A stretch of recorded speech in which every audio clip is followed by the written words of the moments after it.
Hello বন্ধুরা, আশা করি সকলে ভালো আছেন। আচ্ছা, আপনারা কি গরম তেলের ভেতর কড়াইশুঁটি দিয়ে এই রেসিপিটা বানিয়ে কোনোদিন খেয়েছেন? তাহলে আজকে আমার মতন করে এই রেসিপিটা বানিয়ে খান। এত স্বাদ না, একবার যদি বানিয়ে খান বারে বারে কিন্তু বানিয়ে খেতে ইচ্ছা করবে।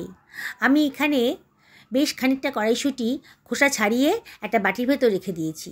দেখুন বন্ধুরা, এবার একটা পেঁয়াজ লাগবে আমার। এই রান্নাটা করতে গেলে একটা মাঝারি সাইজের পেঁয়াজকে আমি কুচি কুচি করে কেটে নিচ্ছি।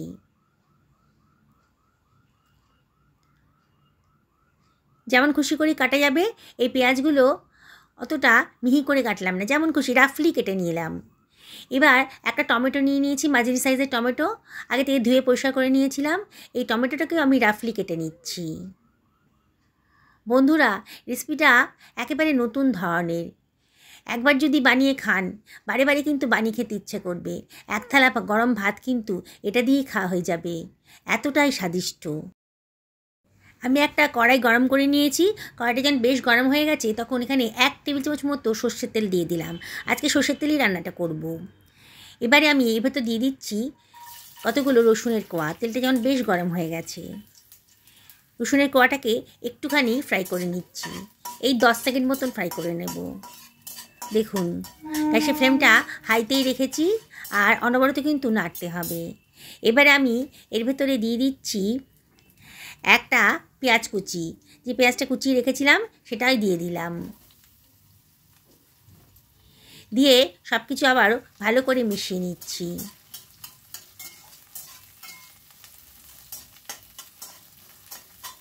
খুব বেশি ফ্রাই করব না। পেঁয়াজের কাঁচা ভাবটা যখন একটু চলে গেছে তখন দিয়ে দিচ্ছি টমেটোটা।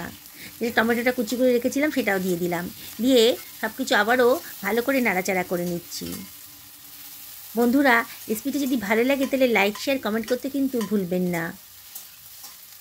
দেখুন, এবার 30 সেকেন্ড মতো নাড়াচাড়া করার পর এবার আমি দিয়ে দিচ্ছি ছাড়িয়ে রাখা কড়াইশুঁটিটা। কড়াইশুঁটিটা দিয়ে আবারও সব কিছু ভালো করে মিশিয়ে নিচ্ছি। গ্যাসের ফ্লেমটা হাইতেই রেখেছি আর অনবরত কিন্তু নাড়তে হবে। এবার দিয়ে দিলাম 1 টেবিল চামচ মতো লবণ। লবণটা দিয়ে আবারও সব কিছু ভালো করে মিশিয়ে নিচ্ছি।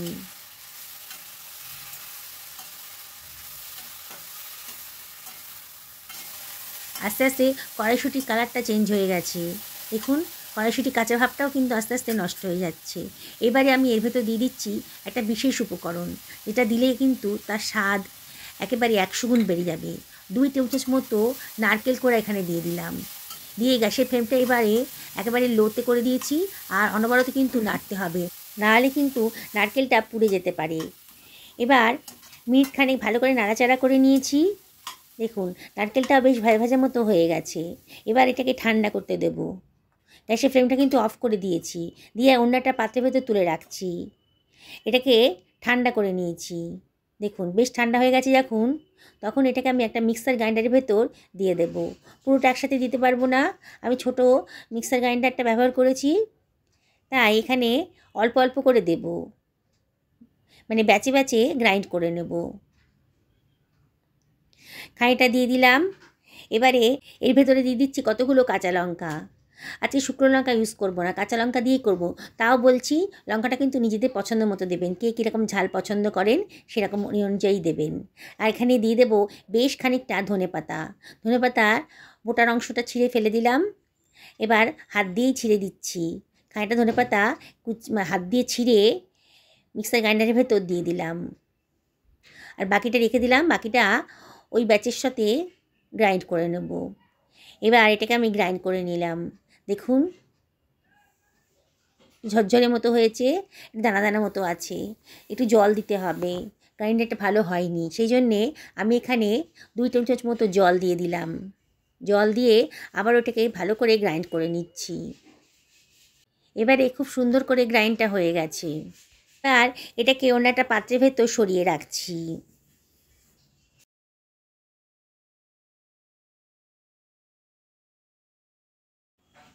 এবার বাকি ধনেপাতাটাও দিয়ে দিলাম গ্রাইন্ডারের ভেতরে, আর বাকি কড়াইশুঁটিটাকেও আমি একইভাবে গ্রাইন্ড করে নেব। যেসব বন্ধুরা আজকে আমার চ্যানেলে প্রথম দিন, তাদেরকে আমি রিকোয়েস্ট করবো আমার চ্যানেলটা সাবস্ক্রাইব করার জন্যে। পাশে থাকা বেল আইকনটা অবশ্যই ক্লিক করে দেবেন, তাহলে আমার রান্নার নোটিফিকেশানটা আপনারা চটজলদি পেয়ে যাবেন। এবারে গ্রাইন্ডারের ভেতর দিয়ে দিচ্ছি 2 টেবিল চামচ মতো জল, দিয়ে গ্রাইন্ড করে নিচ্ছি। দেখুন আগের মতনই সুন্দরভাবে গ্রাইন্ডটা হয়ে গেছে। বাকি কড়াইশুঁটিটাও একইভাবে আমি গ্রাইন্ড করে নিচ্ছি, মানে পুরো কড়াইশুঁটিটাই আমার গ্রাইন্ড করা হয়ে গেছে। সরিয়ে রাখছি। এবার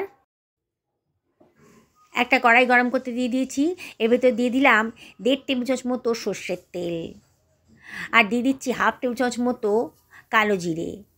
খুব সুন্দর একটা গন্ধ বেরোতে শুরু করবে, দারুণ টেস্টি হবে। কালো জিরে দিয়েই রান্নাটা করবেন। কালো জিরেটা যখন একটু ফ্রাই হয়ে গেছে, তখন গ্রাইন্ড করে রাখা কড়াইশুঁটিটা আমি দিয়ে দিচ্ছি। বন্ধুরা, একেবারে নতুন ধরনের রেসিপি, আর এত সুন্দর স্বাদ না, যাকে খাবেন সে কিন্তু বারে বারে আপনার কাছে এটা খেতে চাইবে। বুঝতেই পারবেন না যে এটা কড়াইশুঁটি দিয়ে বানানো হয়েছে, আপনি যদি না বলে দেন তাদেরকে। এতটাই টেস্টি, সত্যি বলছি বন্ধুরা, এক থালা গরম ভাত কিন্তু এটা দিয়েই খাওয়া হয়ে যাবে, এতটাই টেস্টি। অনবরত কিন্তু নাড়াচাড়া করছি। দেখুন আমি কিন্তু খুব অল্প তেলেই আজকে রান্নাটা করলাম। আপনাদের যদি মনে হয় একটু তেল বেশি দেবেন তাহলে দিতে পারেন, তবে এইভাবে করলেও কিন্তু টেস্টটা দারুণই আসবে। আমি একটু চেক করে দেখছি লবণটা ঠিক আছে কি না। আর একটু লবণ লাগবে, আমি তাই 1/2 টেবিল চামচ মতো লবণ আবারও দিয়ে দিলাম। দিয়ে আবারও সব কিছু খুব ভালো করে মিশিয়ে নিচ্ছি। গ্যাসের ফ্লেমটা কিন্তু মিডিয়াম টু লোতে রেখেছি, তাহলে কিন্তু পুড়ে যেতে পারে। দেখুন বন্ধুরা, অনবরত নাড়াচাড়া করতে করতে একেবারে শুকনো শুকনো মতো হয়ে গেছে। দেখতেও দারুণ সুন্দর লাগছে, আর খেতে কিন্তু সত্যি বলছি অসাধারণ।